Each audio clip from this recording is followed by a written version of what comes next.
Welcome to the Lesson Plan. I'm your host, DPS Communications and Community Engagement Manager Nicole Brady. This is the podcast where we talk all things academics and dive deep into how Denver Public Schools is working to improve outcomes. We've had some great conversations on the program recently about changes to math and literacy, and we've really been diving deep into the weeds. Today we want to shift gears a little bit to talk about the importance of leadership when it comes to driving academic goals. And so my guest for that topic today is none other than DPS Deputy Superintendent, Dr. Tony Smith. Thank you so much for being here, Dr. Smith. Yes, thank you for having me. And by the way, we are taping this just before your birthday. So happy birthday. Thank you. A little bit early to you. It'll be past your birthday by the time this airs, but with it being your birthday, I want to start with a little bit of a bio on Dr. Smith. Tell us a little bit about your background and your journey as an educator. Yeah, so I've been in Denver Public Schools for about 20 years, in education about 25 altogether. I started as a Denver Public Schools Title I teacher for adjudicated youth for small schools and institutions, and then have been a teacher, a football coach, an assistant principal, a principal. I've been a principal supervisor, which back in the day was called instructional superintendent. I've been an executive director, and now have been a deputy superintendent. I left for a little bit of time. I went to a neighboring district for about 2 years, which was Adams 14, to try to learn, and then left to go to Dallas to be a regional superintendent in Dallas. For about 2.5 years. And so altogether, I'm 25 years in. I'm still loving it. This is still the best profession ever. And I love Denver Public Schools. I've been able to really hone my leadership and hone my expertise here in Denver Public Schools. And I always feel like any opportunity I get to go and grow prepares me to come back and lead better and lead in a more robust way for Denver Public Schools. In all of the roles you had, is there one that you think has prepared you for the leadership role you're in now the most?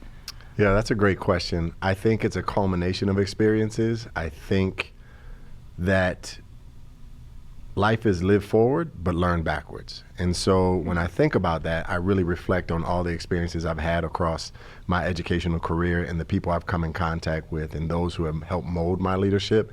And as I reflect, I grow as a leader. And so I really believe that it is a culmination of those opportunities I've been given and the successes and also the failures that have allowed me to be the leader that I am today and to support the team, the amazing team that we have in Denver Public Schools.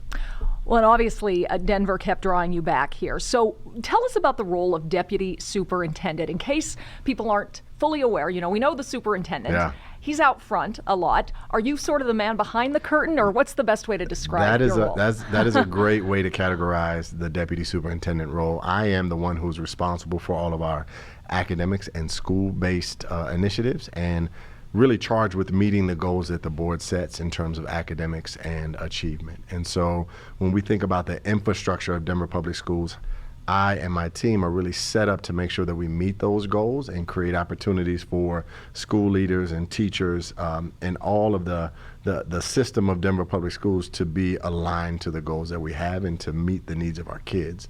And so I take great pride in being the deputy superintendent because I get to see all aspects of the district. I get to interact with all aspects of Denver Public Schools, and it's such an honor and a tremendous privilege to serve in this role. I think we've done some amazing things, and I'm just really excited about the work we'll do continuing forward.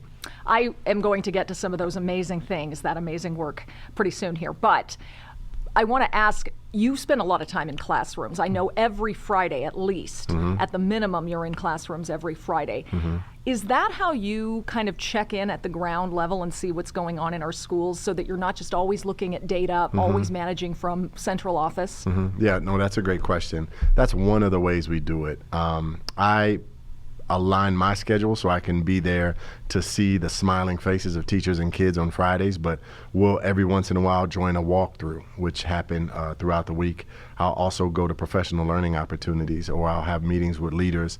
And I try to use all of the data points to triangulate what it is that we're seeing, what it is we need to improve on, and what it is that we're really doing good that we need to expand upon. And so my time in schools is selfishly that opportunity where I get to just see kids in the joyous space of learning and watch teachers do their thing and watch leaders brag about their people and brag about the great things that they have going on. It's a less formal environment, but also using my team and other experiences to get into schools to understand and triangulate how we improve and how we iterate on some of the successes that we've had. Excellent, excellent.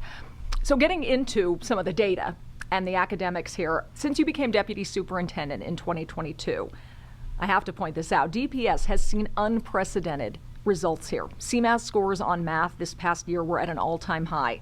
Graduation rates broke records for several consistent years and were at an all-time high in the last report. Almost 73% of kindergartners are now reading at grade level or higher.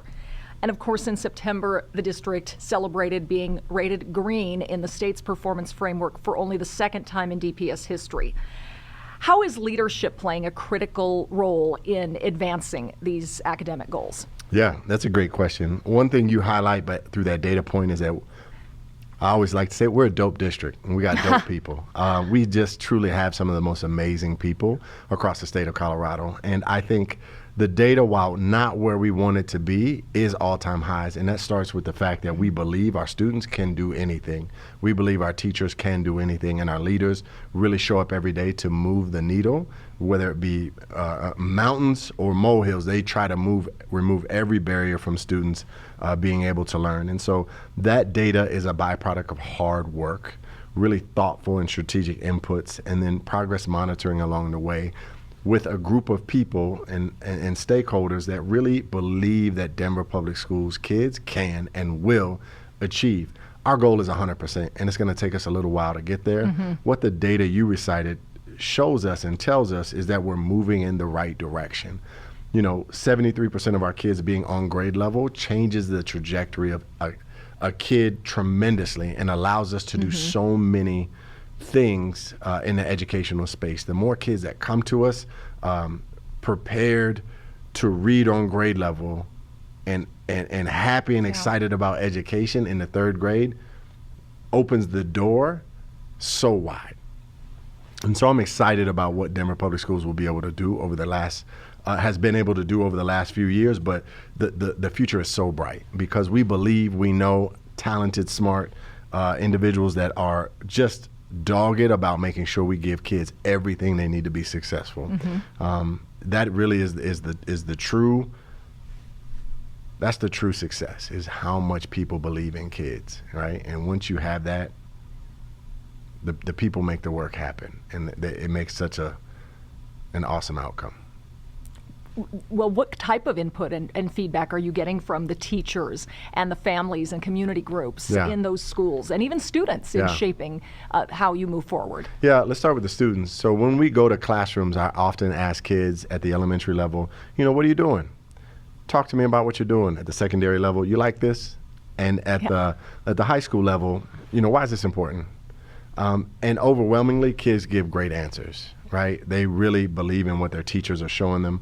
Teachers have really given us a lot of feedback around curriculum and curriculum adoption and what it means to be really efficacious in the curriculum, to really learn it, to grow it, to understand what you're teaching and how to teach the kids. I think that has been a tremendous success for us. I think at the high school level, it's really about the options.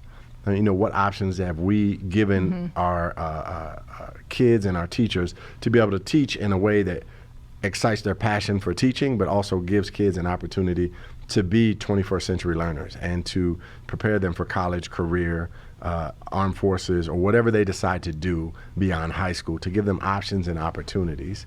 So when we go out there and we start talking to people, they have been really quick to give us feedback, and I enjoy it. Nice. I often say closed mouths don't get fed.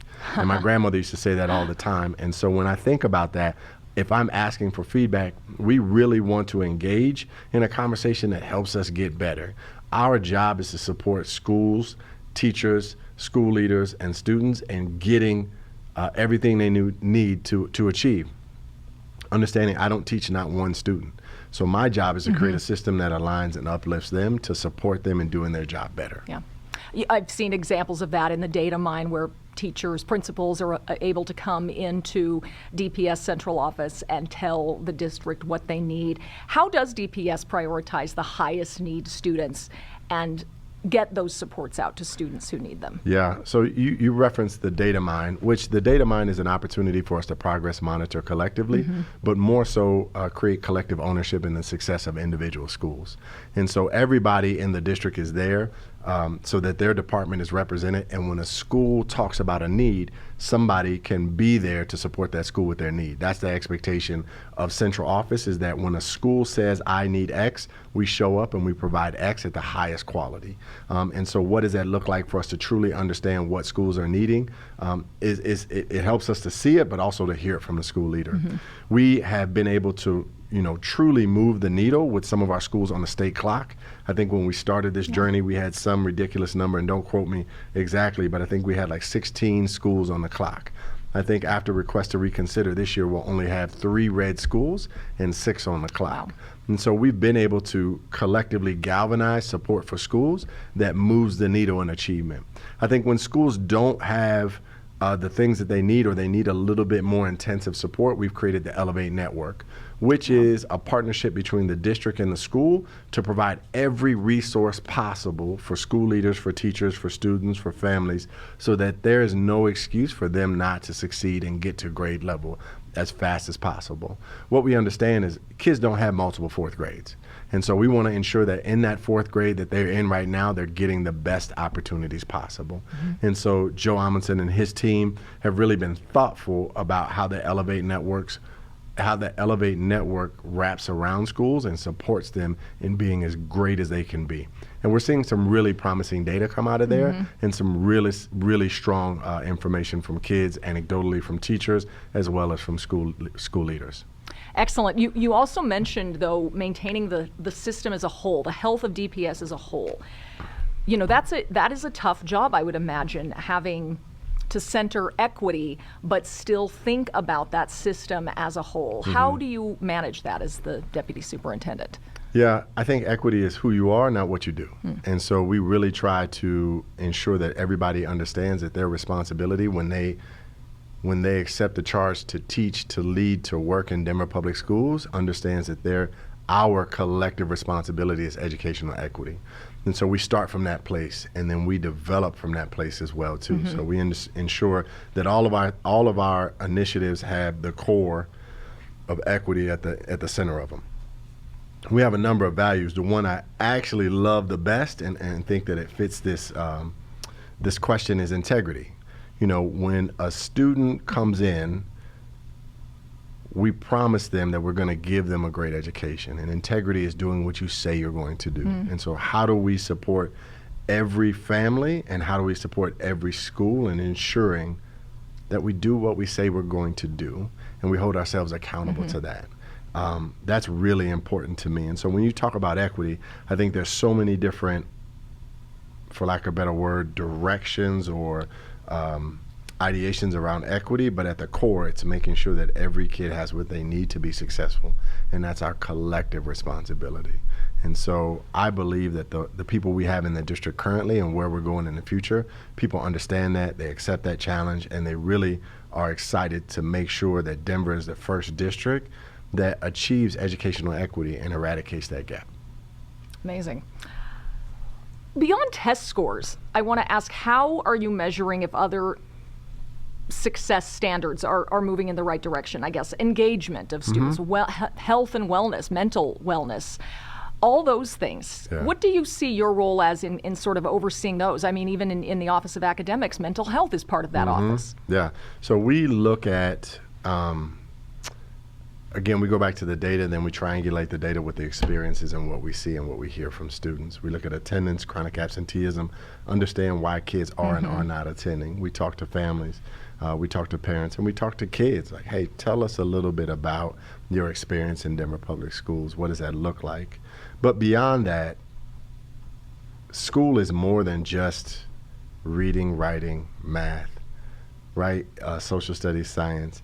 It's an experience that helps galvanize who a young person is going to be throughout life. They get so many opportunities to play on sports teams. We've expanded middle school athletics. We've expanded the opportunity for kids to pursue their passion through the arts, through STEM-related fields. We've given a tremendous amount of student voice through student voice and leadership, and given opportunities for kids to really be involved and to understand who they are and start to understand who they are. I tell people this all the time. I still sometimes don't know exactly who I want to be when I grow up. And I don't anticipate that a student or a child will understand that right when they graduate. But graduating from Denver Public Schools gives you the tools, the resources, the knowledge, and the ability to expand your horizons exponentially, to ask the right questions, to think critically, and to go off and be a leader in your community. I think those are really what we want for what we really want for our students. And I referenced the gap. The achievement gap, while it is still there, doesn't represent the amazingness that our students leave us with. And so when we talk about the achievement gap, which obviously we want to close and we want to get better, we're also not talking about the kids that just graduated with a CTE credential and went off into a high-paying job, or the student that left us to go into the armed services and has accomplished their dream of being a pilot.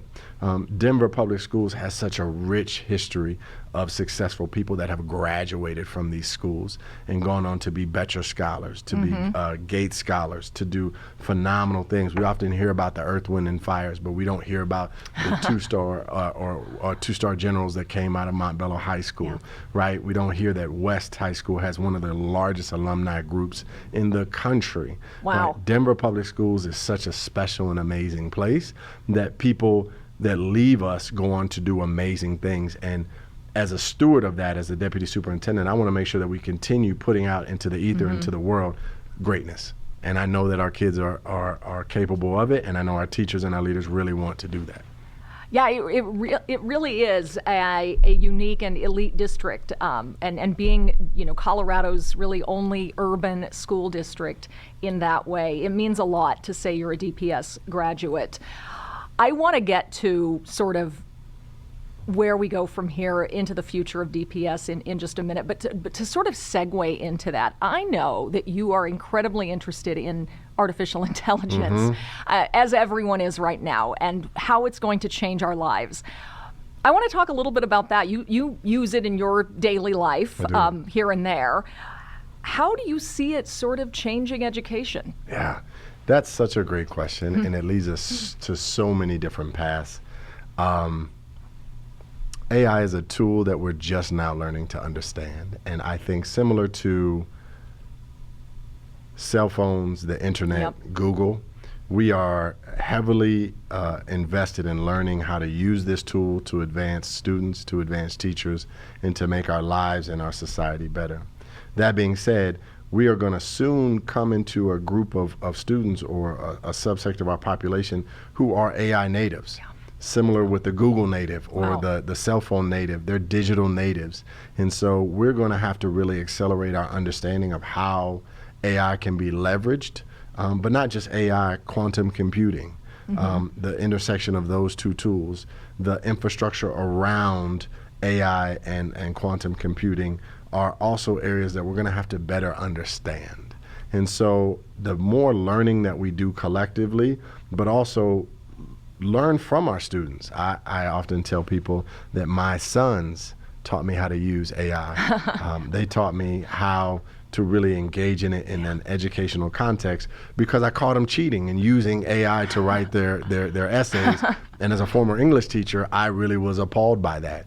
But then working with them to understand their perspective and to get a clear understanding of how this tool has not only helped them write a great essay, but expanded their access to knowledge and given them things to really think about, I was a little bit more invested in the tool. Now, I still made them rewrite it, but I think it was a great partnership between AI and the student. And again, it is about how we use this tool to advance people in society and help kids learn more and do more with the tools at hand. And so this is such a tremendous opportunity, and we stand at the doorway of what could potentially be.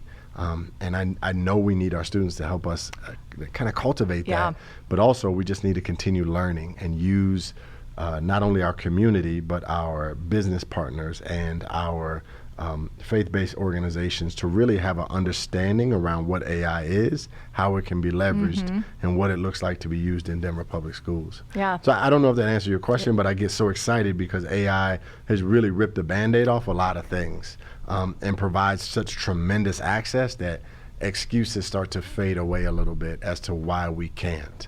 And it allows us to do more in the space of education. Well, I think you articulated well leadership's take on where DPS stands on AI. I've talked with some of the people who are more at the ground level of implementing it. There are obviously lots of different apps that are being used in math or in English classes, et cetera. Even Canva and some design programs. Teachers use those. So we see the apps and the ways it's being used. But I think having that strong philosophy about it is pretty interesting. And I love that you pointed out that you learned about it from your sons who were doing what everyone did at first. They just used it to see how could I get away with cheating with this? Your sons, I know, are in high school and college now. Yes, so, I have a freshman in college so and yeah, a sophomore. Educators quickly learned how to stamp that out and to look for signs of that. So I feel like since a couple of years ago when ChatGPT came out, we're not hearing about the cheating anymore. Now we're hearing about all these ways it can make lives easier. It can, solve potential problems for us in the world that our human brains alone can't solve. So that's a really exciting take on it. I think. If I can, I can just add this aspect of AI, I think increases the number of teachable moments we have with kids because the tool is going to be used and they're going to experiment with it. And it gives us as teachers, as parents, as community, an opportunity to really connect with the kid and ask the question, why? Why do you think this? What makes this true? How are you questioning this? What is the critical thought that goes into this? And it allows us to be in conversation with our young people to understand their perspectives, but then also, capitalize on those teachable moments to help them be better informed and to give a perspective versus a right or wrong, help them think. And the premise behind education is to create great thinkers, right? And so how do we use this tool is a question that we're going to always ask, but I would implore us to really seize the teachable moments that are popping up every day with our students and even with our teachers, to retool our teachers in a way that allow them to do their job more efficiently, to maintain a level of fidelity to their curriculum, but also explore their passions and ensure that kids are learning at the highest levels possible. Excellent. Well, that's a segue into really what we kind of want to end the discussion with is looking ahead at the future of DPS. We know this is where you want to be. Here in Denver, you've been called back after a couple times heading out there, venturing out. Where do you see DPS in 5 years, 10 years, however much you can imagine ahead? Yeah. What are your dreams for this district? Man, first and foremost, this is the best district, not only in the state of Colorado, but in the country. We have some amazing people. We have such a tremendous opportunity to really reinvent what it is to be a large school system, really moving the needle for kids and closing gaps and accelerating the trajectory of students who haven't achieved in the past. And I think how we do that is by building trust with our community. And I always say that transparency builds trust, and really tell them who we are and what we want to do and engage them as partners in that work. But that allows us to really open the doors to what is possible. I think about our innovation hubs. I think about some of our STEAM work. I think about the schools and what they're doing individually to really invest kids in the mental health aspect of their own education. The sky is the limit for us, and we're going to be one of the highest performing school districts in the country. I think about the NAEP and TUDA data that really talked about Denver's public schools as a leader in some of the bounce back from COVID. We've done a tremendous job of improving, and we know we have a long way to go, and we're invested in that journey. I once heard somebody say, I want to remember the view from the mountaintop, and I'll never regret the mistakes that we had because it allowed me to get there. I, as a person, as a deputy superintendent, am so excited to remember the view from the mountaintop. I know we have a lot of work to do, but getting there is going to be so much fun. And once we're there, man, the sky's the limit. And so it's hard to articulate the passion that I have for Denver Public Schools because I've been in it for so long and I see the magic. I see the opportunities that exist, and it's really allowed me to really understand the system and build strong relationships with the people. Numerous people here I've known for 10, 15, almost 20 years, and the work that they do is amazing. And I'm excited to get to learn people and foster relationships for another 10, 15, 20 years as we continue down this path. It's an exciting time. This is a constantly changing world. I know you can't make every prediction about what will happen, but wow, the challenges that you've already overcome as Deputy Superintendent coming out of those COVID years, leading DPS to the place that we are at right now and continuing to push forward. It sounds like that mountaintop is within reach. Yeah, no, I always say we are Denver County #1, and we're #1 for a reason. So Denver Public Schools is definitely going to get the job done. All right. Dr. Tony Smith, thank you so much Thank you. for joining us to talk about leadership's role in really driving the district forward here. It's so important. Next time we see you on the lesson plan, we hope to get back into the weeds a little bit in academics. We might have a conversation to kick off the new year about financial literacy, just one of the many exciting things that students get to learn about here in Denver Public Schools. Thank you to our listeners for joining us, and we will see you next time.